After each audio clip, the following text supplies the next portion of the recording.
గత 4 రోజుల నుంచి ప్రీ రిలీజ్ ఈవెంట్ లేకుండా అప్డేట్లతోనే సలార్ ప్రమోషన్ చేస్తున్న ప్రశాంత్ నీల్ ఫ్యాన్స్ అందరూ వెయిట్ చేస్తూ ఫోన్లు పట్టుకుని ప్రతి అప్డేట్ని క్యాలిక్యులేట్ చేసుకుంటూ టికెట్ల కోసం ఇలా ఈ 4 డేస్ వెయిటింగ్ చేసి సినిమా చూసినందుకు ఫుల్లీ వర్త్.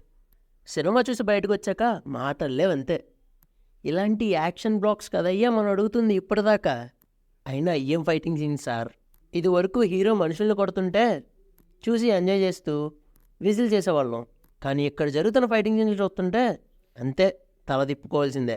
దీని గురించే ప్రశాంత్ నీల్ గారు ఇంటర్వ్యూలో కూడా చెప్పారు. అంటే మేబీ ఇలాంటి సీన్లోనే ఏ సర్టిఫికెట్ ఇచ్చారనుకుంటా మూవీకి. సెన్సార్ వాళ్ళు అప్పటికి ఈ సీన్స్ కట్ చేస్తే యూబై వచ్చే అవకాశం ఉందని చెప్పారు. అయినా నీల్ మామ ఖచ్చితంగా ఈ సీన్స్ కావాలని వదలకుండా పెట్టించారు. ఈ సినిమాలో సోల్ ఏమాత్రం మిస్ అవ్వకుండా అంతే మంచి యాక్షన్ ఎలిమెంట్స్తో ముందుకెళ్ళింది. అండ్ అందరికీ తెలుసు ఈ సినిమా ఉగ్రం మూవీ ఆ స్టోరీ టెల్లింగ్ మాత్రమే, రీమేక్ కాదు. ఈ రూమర్స్ ముందు నుంచి వస్తున్నాయి కాబట్టి నేను జస్ట్ ఆ స్టోరీ తెలుసుకున్నాను అంతే. అరే ట్రైలర్ వచ్చాక సేమ్ స్టోరీ సింక్ అవుతుంది అని అనుకుని ఆ ఉగ్రం మూవీ కూడా చూసా, అర్థం కాకపోయినా. కానీ కంప్లీట్గా చేంజ్ ఉంది సలార్ అయితే. క్లైమాక్స్ కానీ ప్రీ క్లైమాక్స్ కానీ మిమ్మల్ని నిజంగా నీల్ మామ అన్నట్టే చాలా వరకు సర్ప్రైజ్ చేసేస్తాయి. సినిమాటోగ్రఫీ, బ్యాక్గ్రౌండ్ స్కోర్ మొత్తం అంతా మీకు అలాగే ఉంటుంది. మీకు ఆ ఫస్ట్ హాఫ్ మాత్రం స్లోగా వెళ్తూ ఆ గ్రాఫ్ని చేస్తూ సడన్గా అందుకుంటుందబ్బా. సినిమా గురించి మీకు ఎక్కువ చెప్పాలని నాకు లేదు, కాకపోతే ఒక్కసారి దగ్గరుండి థియేటర్లో వెళ్ళి చూసేయండి, మామూలుగా ఉండదు.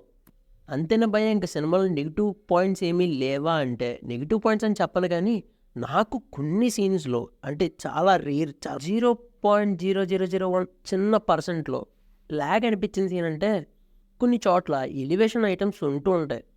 దాన్ని కొంచెం అలా ముందుకు తీసుకెళ్తూ సడన్గా బ్రేక్ అవుతూ ఉంటుంది. బట్ అలా ఎలివేషన్ ఇచ్చిన ప్రతి సీను మీకు సెకండ్ హాఫ్లో కనెక్ట్ అవుతుంది. అలా కనెక్ట్ అవ్వకపోతే చాలా బోర్ అనిపించేది. బట్ అలా కనెక్ట్ అవ్వడానికి ఇలా పెట్టాల్సి వచ్చిందని అర్థం చేసుకుని ఇంకా కాన్సర్ గురించి మాట్లాడుకోవాలి భయ.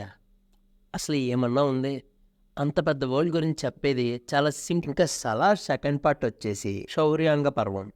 ఇంకా నేను చాలా టాపిక్స్ గురించి డిస్కస్ చేయట్లేదు, అవన్నీ మీరు మూవీలో చూసి ఎంజాయ్ చేసేయండి.